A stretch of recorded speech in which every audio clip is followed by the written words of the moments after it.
Good morning, gardeners. Welcome to my garden. I garden in South Carolina, Zone 8, and I just want to take you around my garden to show you how it is just bursting with color.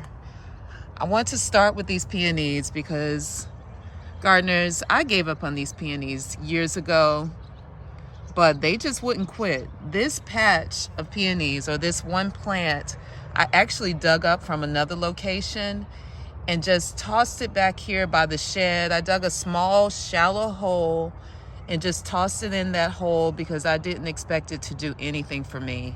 And it is the best performing peony that I have in my garden. And that just comes to show you, what people tell you about peonies. They don't like to be planted deep, and they'll thrive. So I can't wait to show you when these are in full bloom. This is my long border, and I have a whole video dedicated to the long border. But the ajuga looks amazing. The hellebores are still pushing. The heuchera are coming up. Well, the heuchera have been up, but they're really bursting with color. And I'm just impressed by how much it is maturing.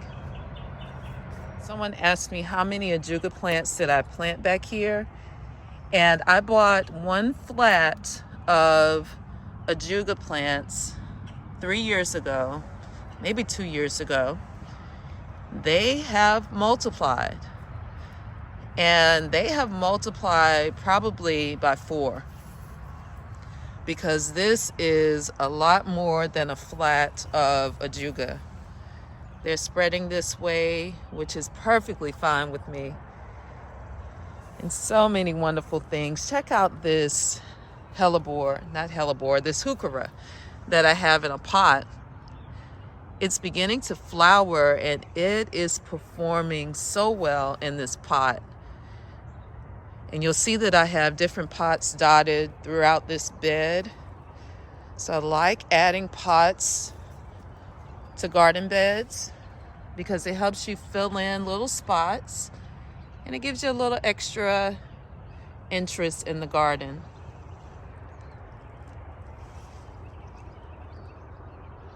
I just love it.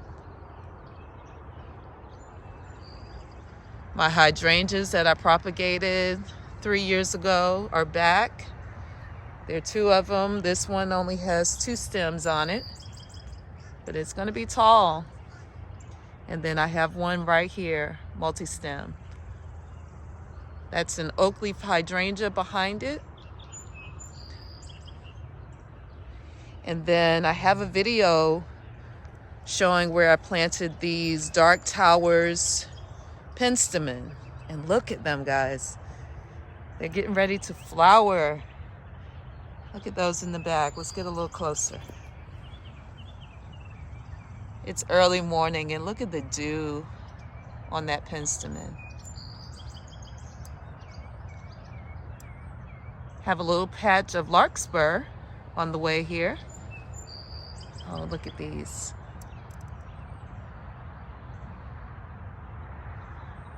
And there's a euphorbia in a pot there. I've decided that euphorbia are much more happy in pots in my garden than in the ground, because the ground gets so wet and doesn't always dry out well enough for euphorbia in my garden. Now check out the sunshine ligustrums. They are looking a little bit tattered.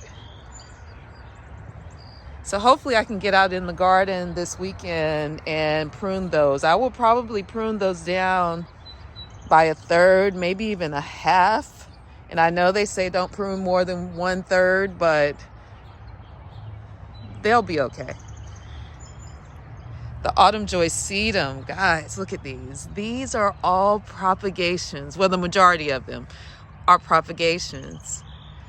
I cut stems off of them off of a mother plant maybe 2 years ago, 3 years ago, and just stuck them in this area.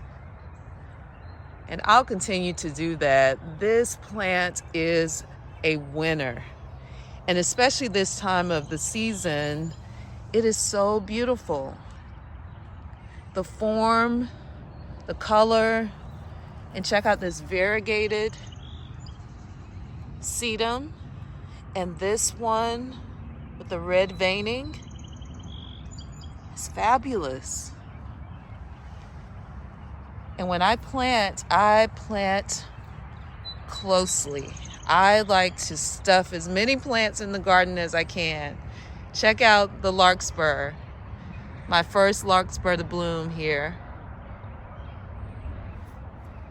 And we have an entire patch of larkspur on the way.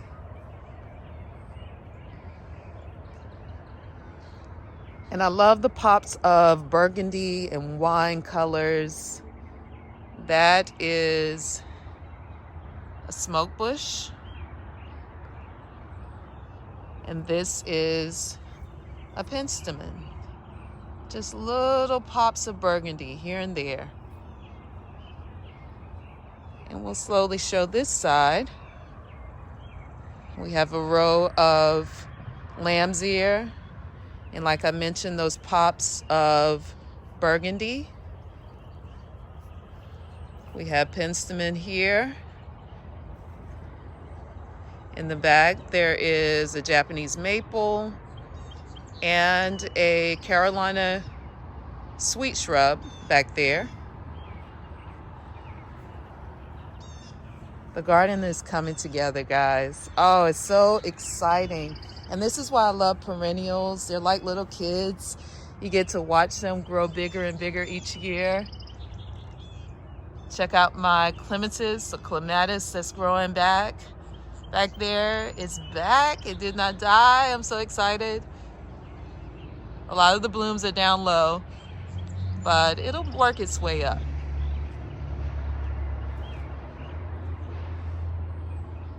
I have some nigella in the back that has returned. That is all self-sown nigella in the back. We'll get a closer view of that.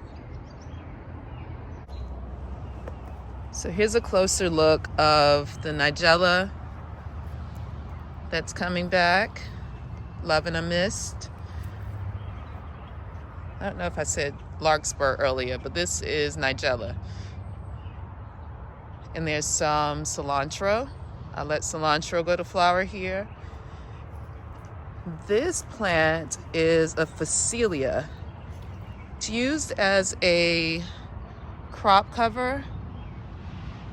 But I found several packages at the discount store, and I decided to add that to the garden. It's very pretty. The view through this crepe myrtle is just so inspiring to me. I love it. I love the shapes, the textures. It's like a frame.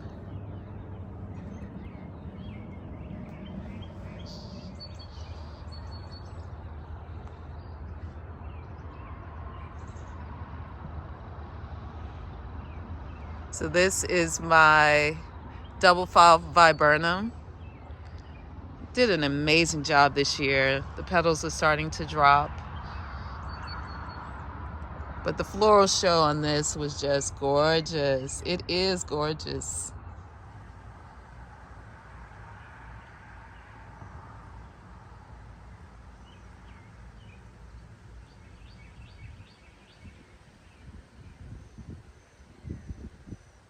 The side garden is looking amazing right now with these irises in bloom. These irises were given to me by a dear friend, Marianne.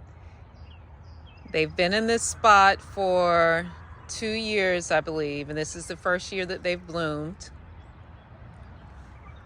But what an outstanding display. The spot that they are planted in was an area that I sheet mulched 3 years ago. And I topped the cardboard with compost and topsoil.